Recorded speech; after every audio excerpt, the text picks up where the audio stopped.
มังเอิญสำเนียงว่าอ้าวสวัสดีทุกคนครับไก่เราต้องงอนเน่ากับตีเปิงสแปรแควจ่ายนะเรื่องเชียงกับหมูจอนะอันนี้คือข้าวกะทินะครับเอากะทิมะพร้าวแทนน้ำนะครับอันนี้ก็จะเป็นข้าวกะทิครับมันๆนะครับคล้ายๆกับข้าวมันไก่นี่แหละครับกินกับแกงไก่ฮังเลนะครับเนี่ย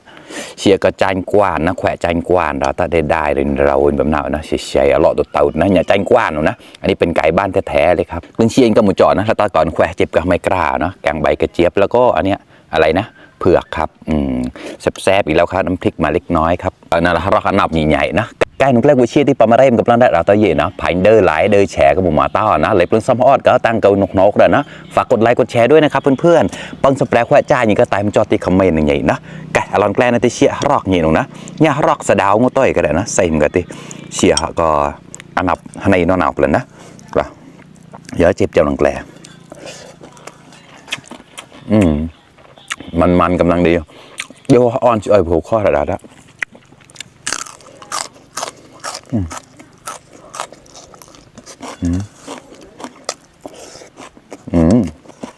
รอบครับสดแฝงเนี่ย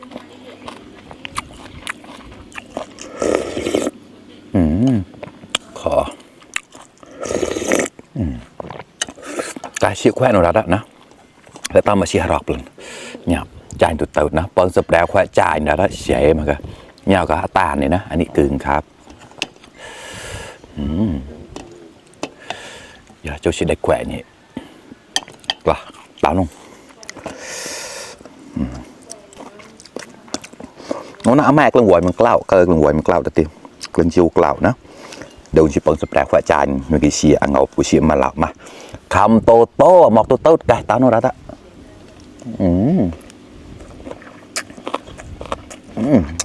kho อร่อยมาก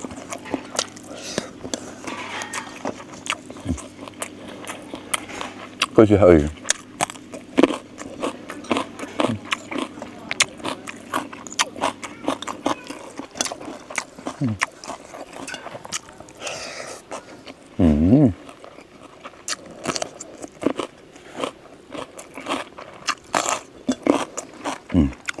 เนี่ยแหละ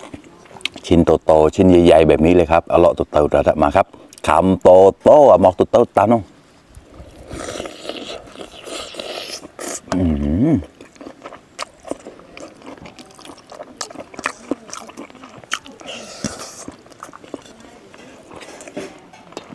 ขอให้แล้วนะแตงกวาเชี่ยเราใจเด่นนะไก่บ้านนี่มันอร่อยจริงๆเลยครับอร่อยมาก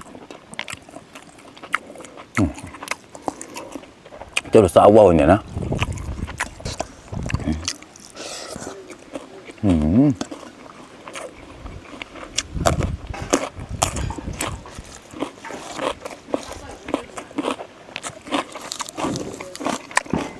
เจ้าไหนนะ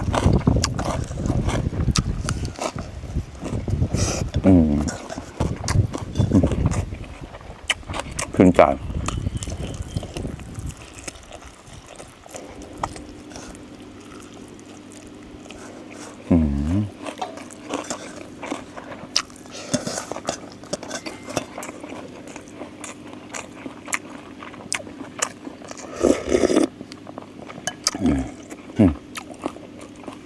ไม่กล้าแล้ว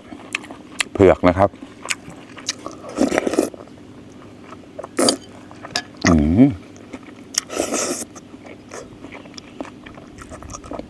เลย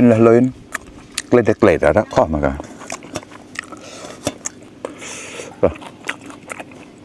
สลัดโครงนะแปะกระตอนนี้ตอนแกะจุดหลากหลายเนี่ย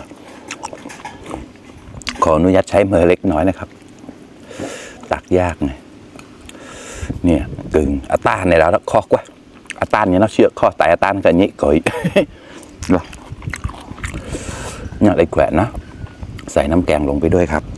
เอามาขยำข้าวนี่แบบโอ้โหสุดยอดไปเลยครับข้าวมันกะทิหรือว่าถ้าภาษามนก็จะเรียกว่าเปิ้งสแปรแควจ่ายนะข้าวมะพร้าวอะไรประมาณนั้นข้าวมะพร้าวเขาไม่ได้ใส่เนื้อมะพร้าวนะเขาใช้กะทินั่นแหละแต่ก็เรียกว่าข้าวมะพร้าว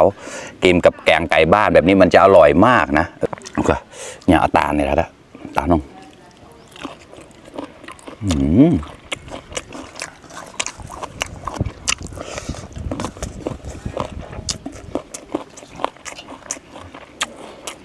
มาก็ก้าวลาย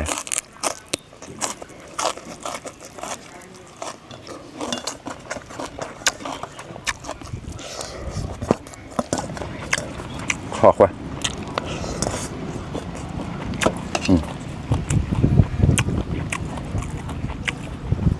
เนี่ยเอาหน้าสะดาวใส่เนี่ยยัดสะดาวครับใส่น้ำปลาหวานลงไปกล้ารักละคำโตโตหมอกโตโตตานุ่ง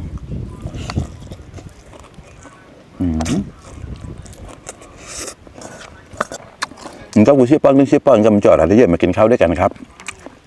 ป้อนสแปรไฟจานเฉยๆนะ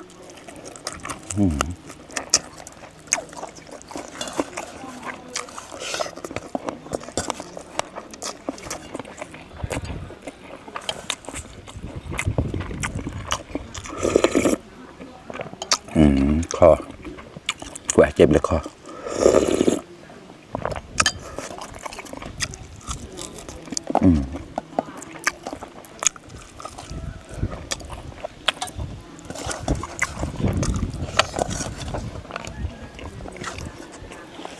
มายังโมอะไรอ่ะ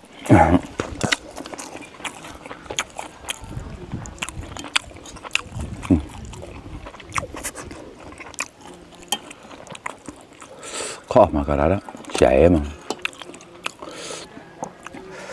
ควายจานกว้านกับเมจ่ายนี่สีผีจะหน่อยกับมันต่างกันมากเลยนะแบร์หล่อตัวเต่าแต่ละเนี่ยชิ้นใหญ่ๆเลยดูสิกระดาษละคำโตโตหมอกตัวเต่าตานุ่ง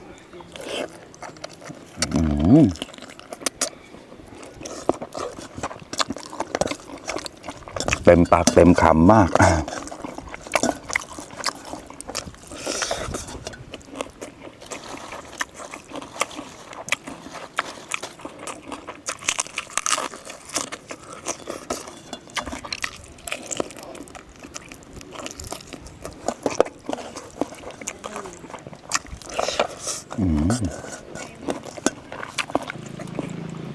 ชื่อปังกระตาแต่กราดมาขนาดนั้นนะครับเครื่องหับโรย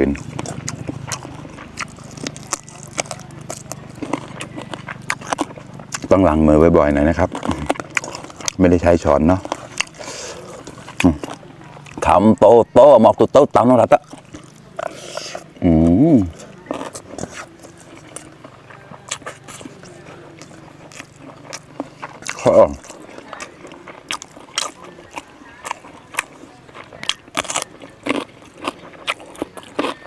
บาดก็ข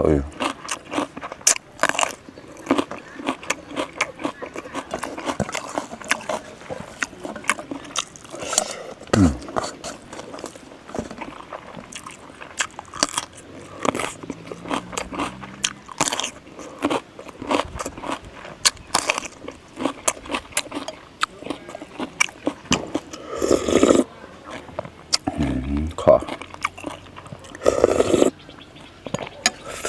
มาเลาะแล้วนะขออีกสักชิ้นหนึ่งครับปองอ่อนแล้วใช้กันกิเชียมาเลาะละ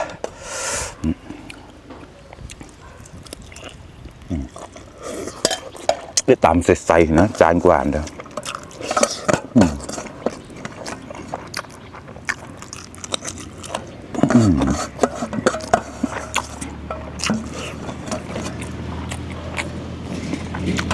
หมดสลอยไปแล้วหมดกระมังไปอีกแล้วนะครับเพื่อนๆ